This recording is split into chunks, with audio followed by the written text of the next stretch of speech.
while the presentation is being set up, let me do a very quick 1-minute introduction of Dr. Mukund Rajan, our next speaker. Uh, Dr. Mukund Rajan has a very unconventional, early stage in his life. He's someone, at least unconventional for a lot of us in India, who first learned to speak French and then learned to speak English. He grew up in different parts of the world, eventually before settling down in Delhi for his schooling.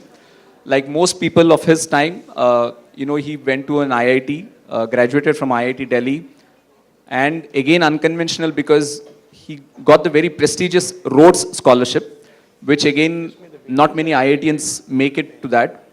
But given his extracurricular and all-round personality, he made it to the Rhodes Scholarship. Went on to do his Masters in International Relations from Oxford. Subsequently did his PhD at Oxford. And then, again unconventional, TAS normally doesn't recruit overseas, but they were recruiting overseas that year in a very middle of the year kind of segment.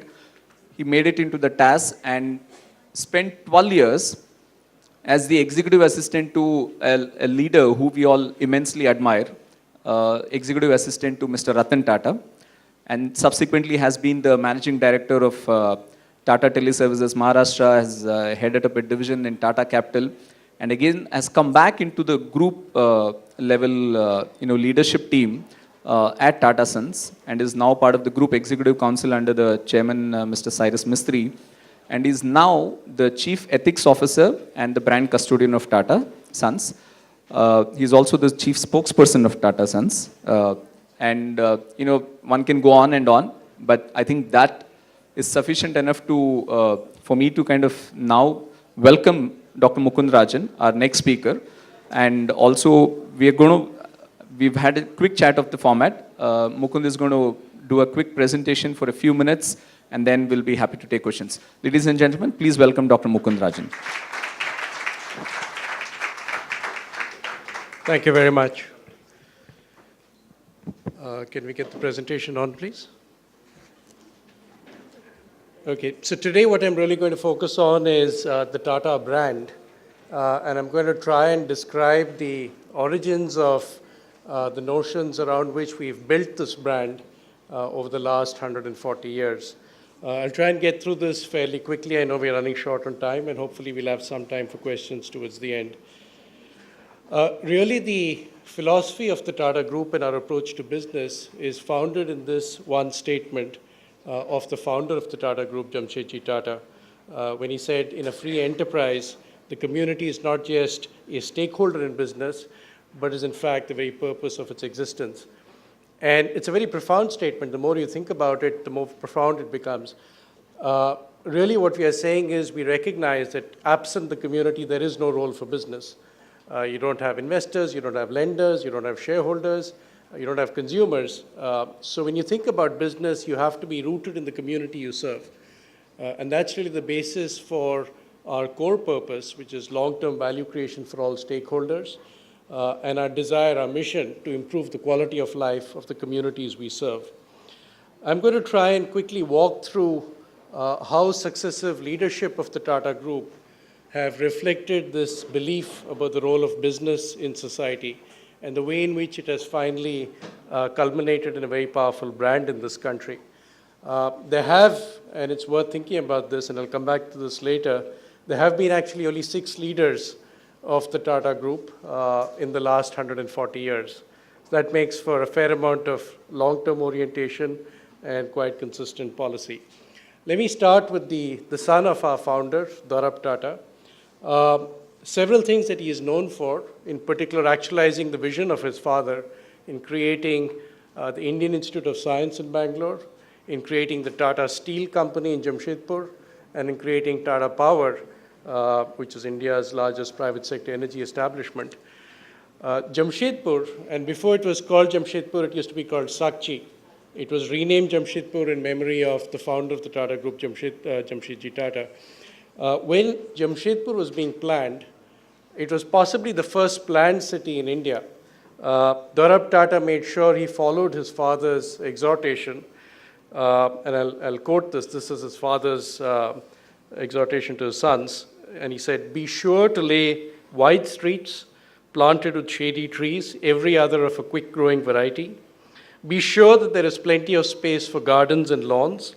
Reserve large areas for football, hockey, and parks. Earmark areas for Hindu temples, Mohammedan mosques, and Christian churches. So you can see it's a very inclusive vision, and those of you who visited Jamshedpur will know that even today it enjoys perhaps the best quality of life amongst Indian cities. The next thing that Dorab Tata focused on, again in line with his father's vision of the role of business, was employee welfare and benefit schemes in Tata Steel. Much before Indian law required this, Tata Steel had instituted in 1912 the 8-hour working day.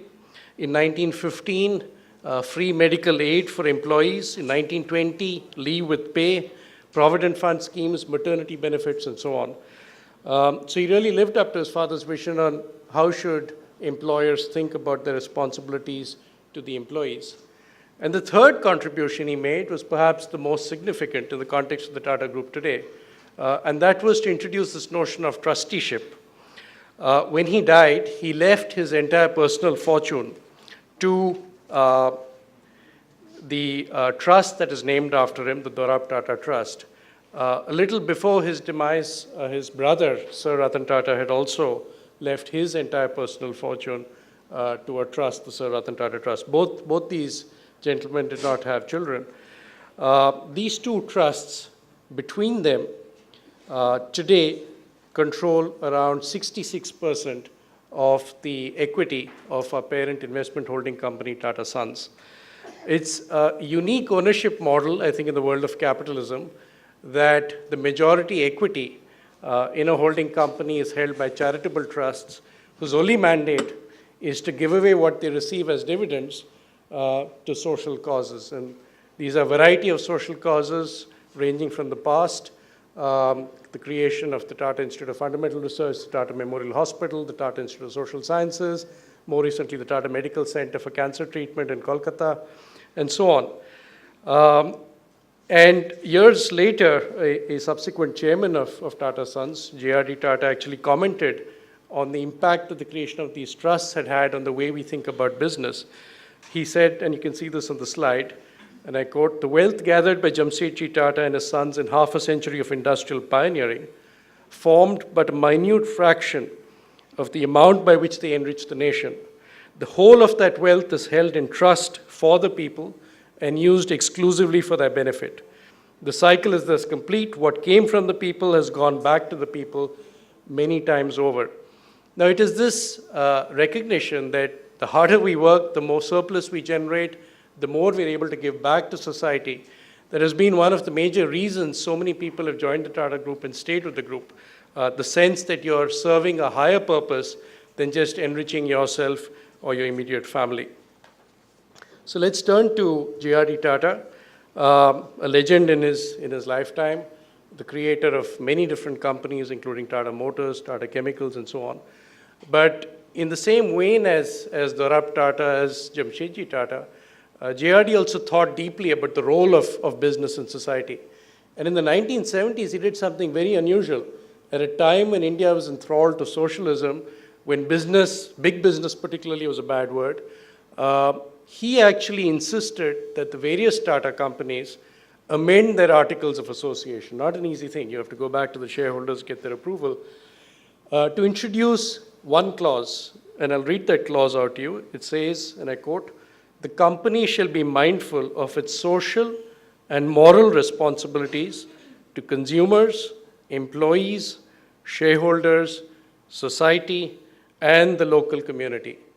So again, very thoughtful action to ensure that our managers, our businesses understood that they were not there just to serve a mission of being successful in business, but there was a larger purpose directing their activities, and they needed to be mindful of their social and moral responsibilities. Fast forward to Ratan Tata, who had the great privilege of serving for 12 years, again continued on the same path of his predecessors. For the first time in 1998, he crafted a document, the Tata Code of Conduct, which actually put on paper the values that we take so much pride in following in the Tata Group. And he felt it was a need of the hour that we document what we believe in, what are our ideals, what are our goals, what is the expectation we have from our employees and companies in terms of ethical conduct. And there is one clause in that code of conduct that he took the greatest pride in introducing, and that was clause number 10, which is on corporate citizenship. It's on the slide, but I'll read it out. It says, a Tata company shall be committed to good corporate citizenship, not only in the compliance of relevant laws and regulations, but also by actively assisting in the improvement of quality of life of the people in the communities in which it operates. The company shall encourage volunteering by its employees in collaboration with community groups. The company shall not treat these activities as optional, but should strive to incorporate them as an integral part of its business plan. So here you have the leader of the Tata Group saying that this is not a choice. It is not optional. It has to be part of the way you think about business. It has to be a part of your business plan. And today, when every Tata company is preparing, and this month they're doing that, their business plans for the year ahead, corporate citizenship, giving back to society, community work is part of what gets built into the budgets as they plan forward. Move over now to the latest chairman of the Tata Group, the sixth in sequence, Cyrus Mistry. And pretty much soon after he took over last year as the chairman of the Tata Group, within a few months we had the calamity in Uttarakhand.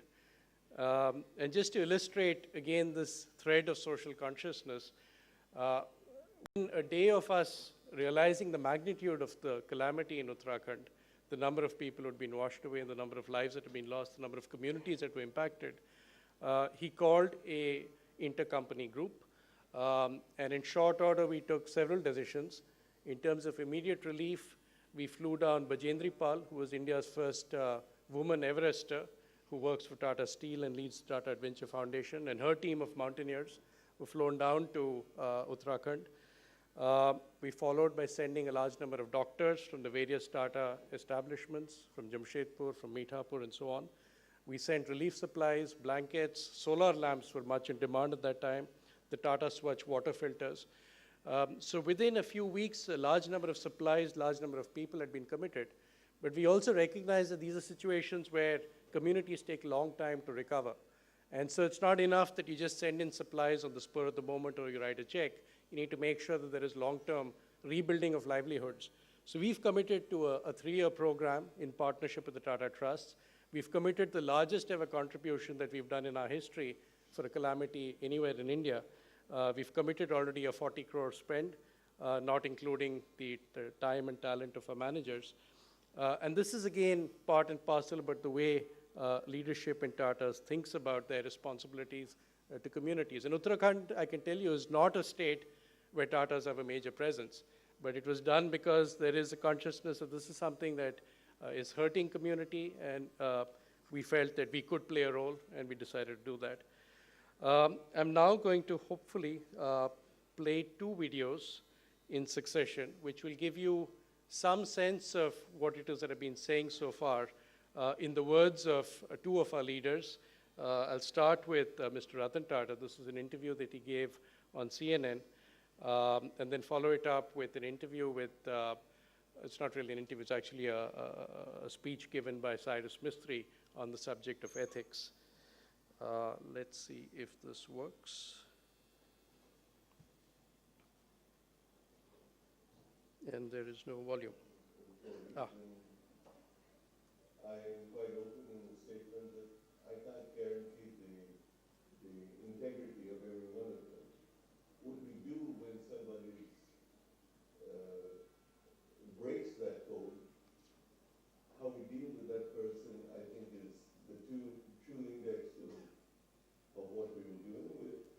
When we have had a major rogue officer or director, we are is 2/3 owned by a charitable trust, which means that 2/3 of the income that comes from this enormous industrial and services empire goes to charity. Yes. Does that change the way in which, does that change your perspective on how and why you're running? Yes, it has. First of all,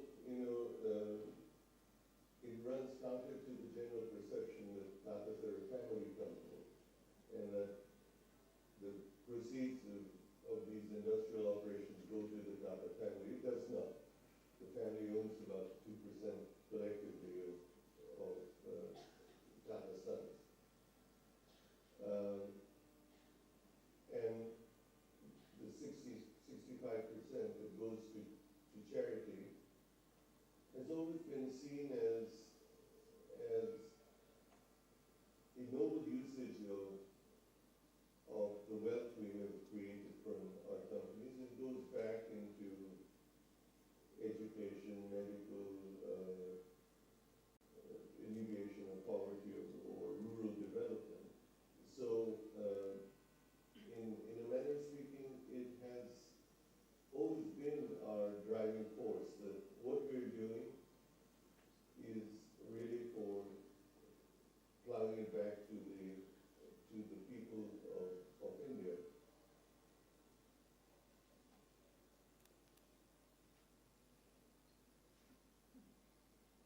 The Tata Group itself is over 100 years, and clearly one of the key differentiators for us, I believe, is our value system.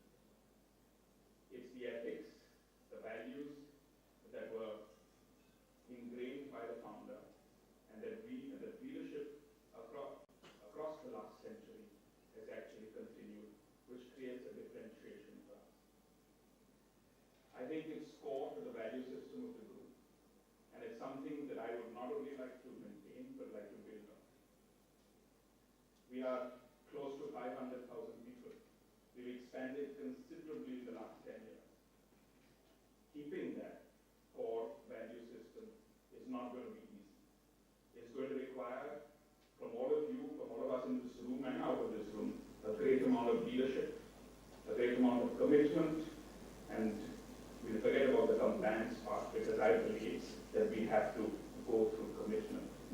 Compliance is something which is antiseptic and which is there for us, but effectively it's commitment and consciousness which has to actually be ingrained by this leadership team into 500,000 people. It's not going to be an easy journey.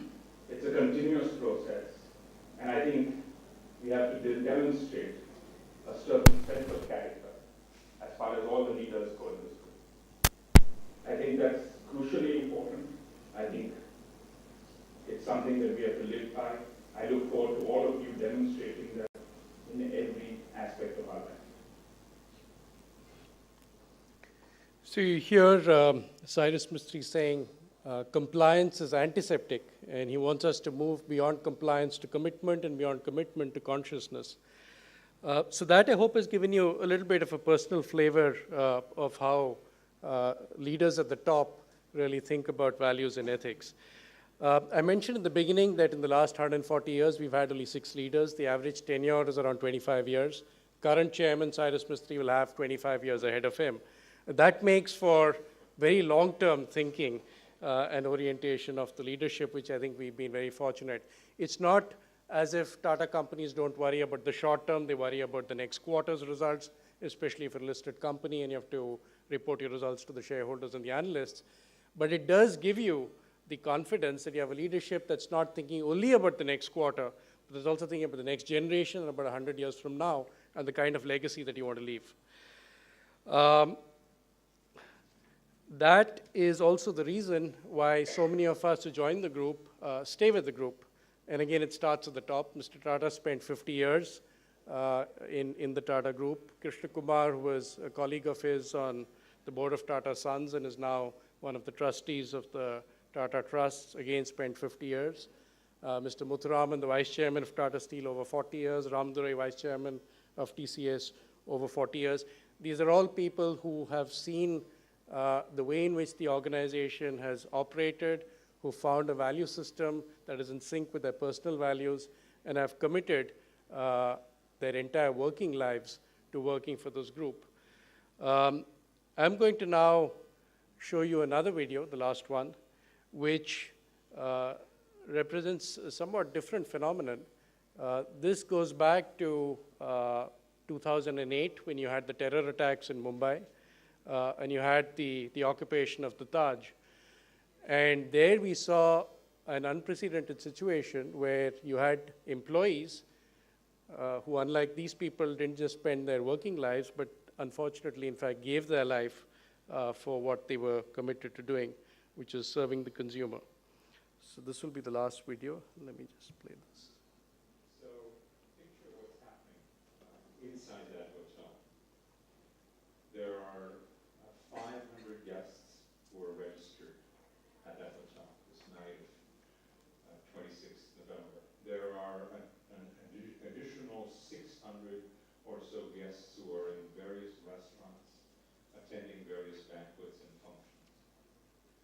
There are about 600 or so staff members on duty that night.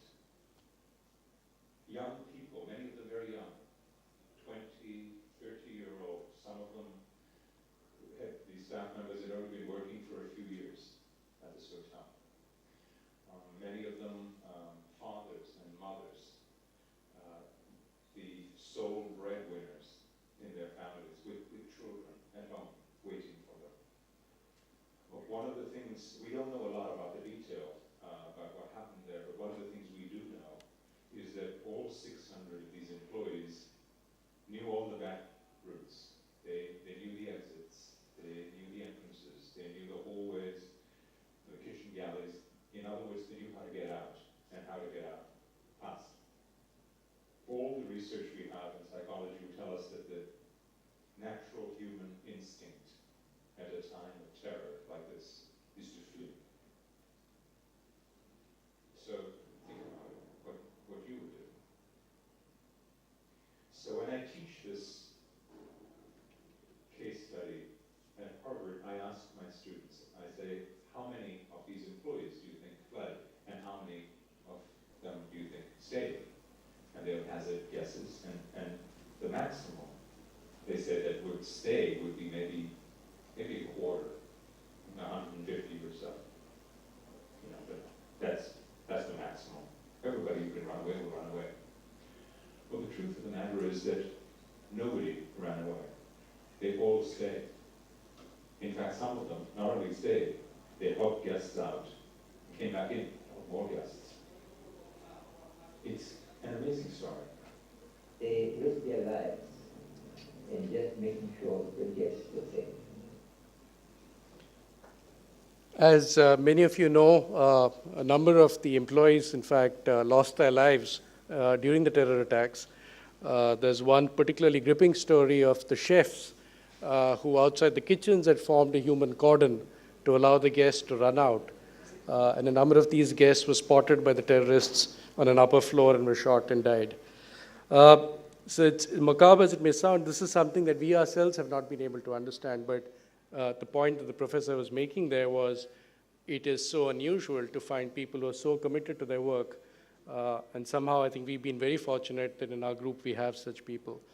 That's one of the reasons I also believe that really for practically every decade of the last 100-odd years, when we've had a number of companies in operation, the Tatas have been really at the top of the league tables in terms of performance, in terms of leadership of Indian industry.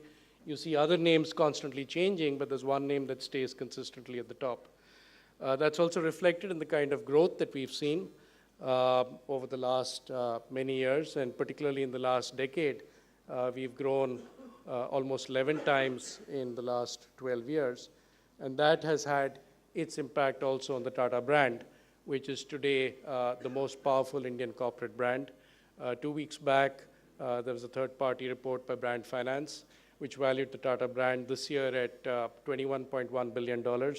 That's a significant growth over last year when we were valued at $18.3 billion. We seem to be the only large Indian corporation that has registered a growth in brand value in a difficult time for the Indian economy. Similarly, Interbrand, which is the other major study on Indian brands, has pegged us as the #1 Indian brand. And that really, I think, is a function of the way we think about business, the long-term orientation, the tone that's set at the top, and of course, the enormous commitment of Tata employees, over 500,000 of them now across the globe. With that, I will end now and happy to take your questions. Thank you very much.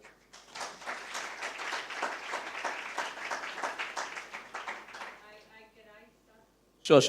Can I just say one quick remark? I think, You know, just to give you an idea for the benefit of Mukund, we've been having this, wonderful, speakers such as yourselves and Deepa coming here for the past day and a half, talking about their experiences, either personal or their firm's experiences, all linked to the theme of the summit, which is the future is now. In some sense, the third video that you showcased, which is about, psychology studies showcase that we don't want to risk anything when it comes to us, but want to, flee from a scene of, terror attack or danger. But my question to you much later would be, after Deepa's question and others, would be, how can you inculcate that? And is it possible even to do something like that? What has been some of your experiences? But I'll start with Deepa. So forgive me if this has a little personal touch to it. I heard about compliance and commitment, but I felt short of that compliance and commitment when it came to my courage. I wonder if did you sit through my talk? You didn't. To just quickly summarize, 11 international medals, 47 golds, 5 silver, 3 bronze on home soil, and 11 international medals, 1 Arjun Award, and a continued Asian record and continued journey on sports. 4 Limca world records, out of which 1 was dedicated and intended to attract attention of, because we had heard these interviews, because we have read the background of Tata, and it is a very Indian brand. I really wanted support, and I did a lot, so much so that I even involved Tata name in my Limca record. And I have been communicating since 2011, continuously. In your CSR or in your commitment, does physically challenged or para sports not figure? And if not, what is that we have to do to attract your attention? And what more do I need to do? I have, for 2 continuous years, I've been communicating at all levels. Yeah. I must first applaud your courage and the kind of demonstration of your skills and capabilities, and I think you're really a tremendous role model for Indians. On sports, I have to say that's an area that I've taken over my role in the last year that I'm relooking at. There used to be a time when the Tata Sports Club used to be a very prominent entity in the Indian sporting environment. We used to have a number of sports that we were quite dominant in, ranging from hockey to football to cricket. Many of the Indian test cricketers at one point of time were recruited from the pool and stable of the Tata Sports Club. I have to confess, in recent years, sports has taken a backseat for us. It is something that I'm keen to revive. So that will be one aspect of what you just talked about. The other is our commitment to people who may be physically challenged. Again, I think there's a lot that we have to learn from the examples that people like yourself set. I think it's important to have role models that others can emulate. And to that extent, I'd certainly be very happy to relook at whatever propositions you've tabled before us. We have always had a little bit of a concern about promoting individuals as opposed to promoting broader themes or communities. Even in sports, while we've taken the foot off the accelerator in terms of many of the athletes and so on we used to support, in places like Jharkhand, we have promoted a sport like archery, which is important for the tribal community. And somebody like Deepika, who's now become the world champion, came out of the sports school that we set up in Jamshedpur.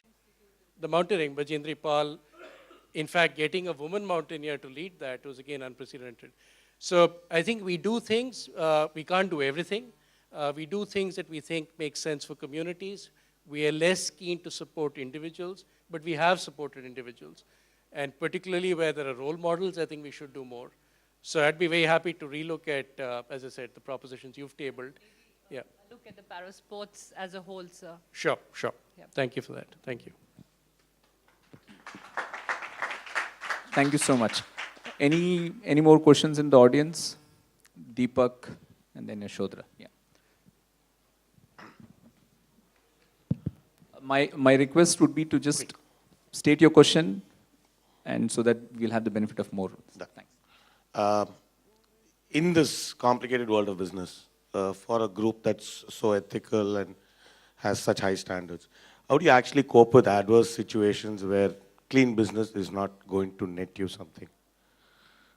How do you deal with it? Many different ways. One, we don't do it. And I think the best example of that is the story of civil aviation in this country. You know, we tried to get into civil aviation in the 1990s on the back of a glorious past when Tata has effectively built Air India into one of the world's premier airlines. Mr. Tata had served as chairman of Air India in the 1980s under Rajiv Gandhi. In the 1990s, we tried to create an airline in partnership with Singapore Airlines. And I think if I go into the whole story, it's going to take far too long. But suffice it to say, it's taken us 20 years in 2013 to launch what was possible in 1993. And I think many of us in this room are aware of the ups and downs and the twists in government policy, all directed at keeping us out of that space. And we finally didn't enter. So there are cases where, you know, you're not willing to bend, you're not willing to compromise, so you don't do the business.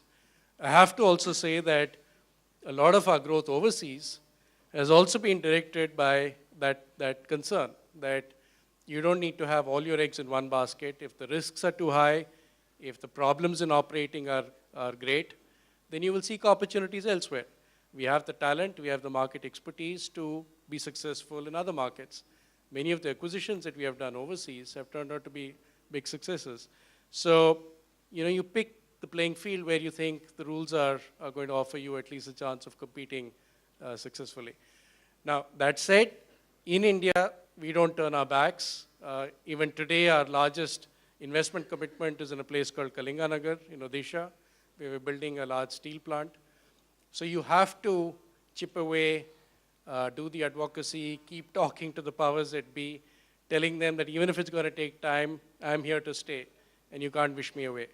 And I think the good news is that as long as there are corporates like Tata's, there are enough well-wishers in the bureaucracy, in the ministries, who themselves somewhere in their hearts feel that you need a few good, clean players as a counterbalance to maybe others who are less ethical and so on. So we do get the support we need very often.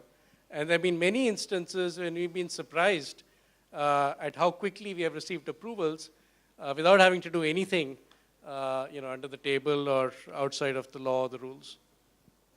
Thank you.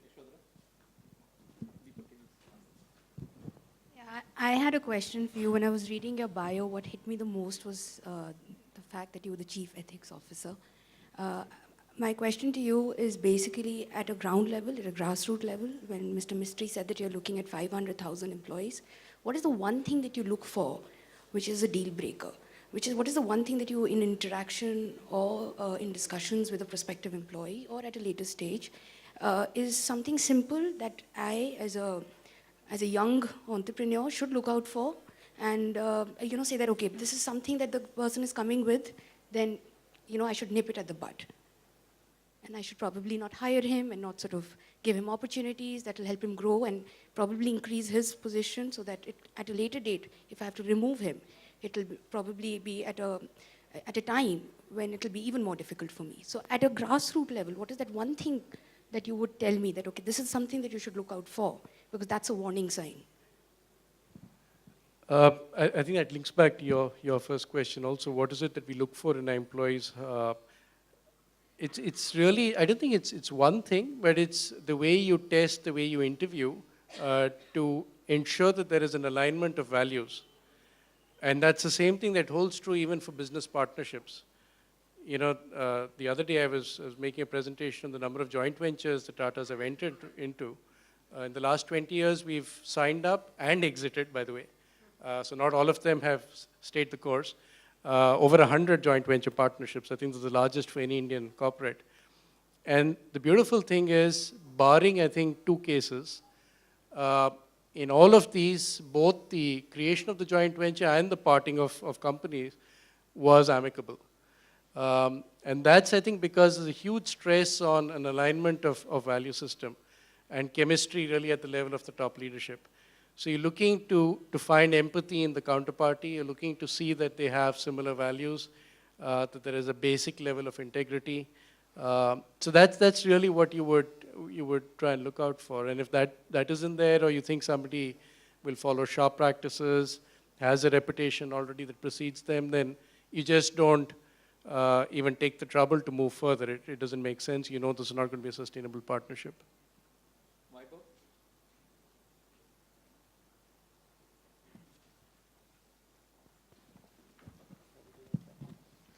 Good afternoon, Mukund. Fortunately, I work for Mahindra, so probably two groups can actually talk of being one of the most ethical and value-based groups, in the country today. My question is a little larger. At $100 billion and with 25 years plus of Cyrus Mistry being there for future, I'm sure Tata is looking at, a second wave of growth to happen, during his tenure. But the biggest question is, with 500,000 people working for the company today and augmentation to happen at a faster pace for the growth to keep on taking up, how do you ensure that the ethics and the value-based system actually trickle down to the bottommost person, number one? And number two, that the ethics and value-based discussions are the way forward for the growth.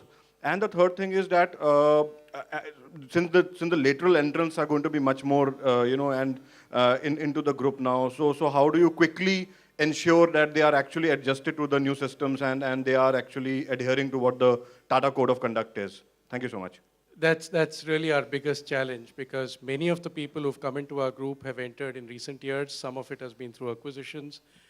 They don't necessarily know the Tata heritage, the legacy, what we stand for, our history, and so on. So the biggest challenge really is in telling our story and repeatedly telling stories of the ways in which leadership have walked the talk, difficult situations that we have come through, which give employees down the line the confidence. Outside of telling those stories, and it's really a job of communication. You have to keep communicating through every possible format, through your publications, through your intranet, through videos that you put out, whenever there are big group events, the Founders' Day, JRD Tata's birthday, New Year's message. Keep repeating those messages, and you'll find enormous consistency, for instance, in the messages that our chairman sends out. Continuously, there is one thing that keeps getting harped about, which is the value system and ethical conduct. And that surely, when the top leadership sets a tone, it gives the rest of the organization confidence. But beyond that, you obviously need to have the systems, the organization, the processes in place. So we have the code of conduct. Every company is required to sign up to it. Compliance reports are sent to Tata Sons. We reserve the right in Tata Sons, through our brand equity and business promotion agreement, to withdraw the usage of the Tata name from any company that does not follow the code of conduct. In each company, we have a construct of ethics counselors who meet periodically, who are available to employees for discussions, addressing the dilemmas, and so on. So it's both the organizational structure, the systems and processes, the training that you provide your employees and the ethics counselors, and the tone that's set at the top. My input would be the most important, I think, is the tone at the top. Because if people think the top leader is taking this lightly, is willing to make compromises, you're reading the press that there's a scandal or corruption, the rest of it falls apart. So it has to be very strong at the top, and then the rest of it you can fix. No, sorry, Mihir, I'll have to apologize. Sorry, we are short of time. We'll be closing the session here. Thank you so much, Mukund, for a wonderful insight. Two key takeaways for me.